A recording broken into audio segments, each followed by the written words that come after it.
It's 1 o'clock on the 3rd of November, and I'm sitting on Union Station in DC, about to leave the capital to go the short distance north to Baltimore to work with my dear friend, composer and organist and choir director, Douglas Buchanan, on a performance which will include new works, some very old pieces, of course, and a very exciting first meeting of material from the Cyprus Codex, one of the oldest collections of late medieval music that we have, and music which was inspired by it by the Cypriot composer Avis Samoutis.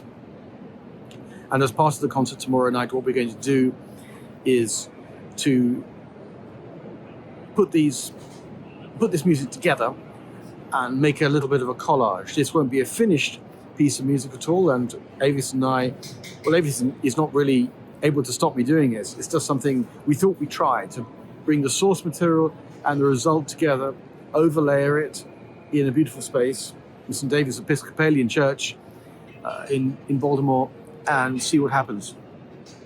The past couple of days have been absolutely astonishing. Yesterday was very exciting for me to go back to the Library of Congress after my 2 days of very intense interventions at the National Gallery of Art. And the reason I was back at the Library of Congress was to see what had happened with the progress with the conversion of the 1654 Brookings Amati. This is the Amati which first interested me or excited me about this family of makers. It's the reason in some ways that I play Amatis at all. And I knew this instrument very well and played it last at the beginning of the year when it was in modern setup.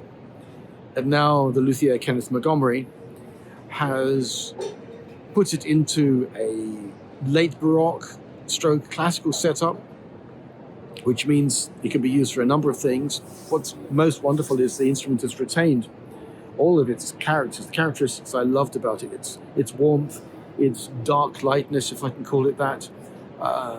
The new setup with the new inlaid fingerboard has really brought out the wonder of the way that Niccolo Amati worked with the wood, and the sound is just fantastic. So working with that instrument and also with the Ward Stradivarius, which dates from the 1690s, which is a modern setup, I did a presentation for NBC4 about the work of the museum and about why there are instruments at the museum, and exploring yesterday, as well as the music that I played Marini and Rousseau and Tortini.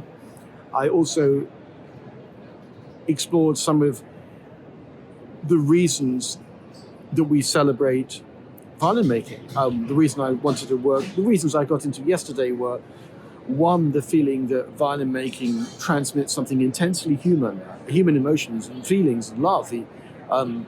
From generation to generation, a violin is a machine which has this ability to transmit extraordinary complexity and subtlety of effect and affect. And the other thing is perhaps the more basic, but also most sophisticated, the idea that the great luthiers, the great violin makers, chose to celebrate, to frame the work of nature. And it was really fantastic to see the reporter and the cameraman and the sound person yesterday getting excited about the beauty of the wood which Niccolo Amati had chosen for his instrument. And that's really central to a lot of what I'm doing with knowledge exchange, is this constant circling back to the awareness, the all-important awareness that what we do is part of nature.